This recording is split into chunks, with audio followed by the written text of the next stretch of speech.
விஜய் பேசத் தொடங்குவதற்கு முன்பாகவே கூட்டம் சாரசாரியாக வெளியேறிவிட்டது. ஆக இது ஒரு தோல்விக்கான அறிகுறி. அண்ணா திராவிட முன்னேற்றக் கழகம் 7 முறை ஆட்சியில் இருந்த கட்சி, இன்று எதிர்க்கட்சியாக இருக்கிற கட்சி, நாளை மீண்டும் ஆட்சியில் அமரப்போகிற கட்சி.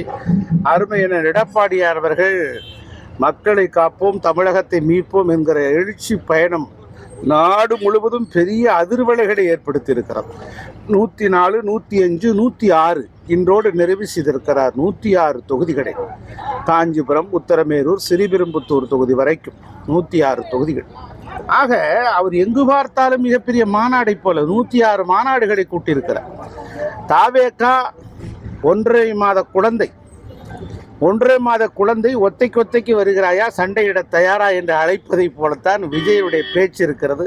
நகைப்புக்குரியதாக இருக்கிறது, வேடிக்கையாக இருக்கிறது, வினோதமாக இருக்கிறது. இந்த தேர்தலோடு தாவேகா காணாமல் போய்விடும்.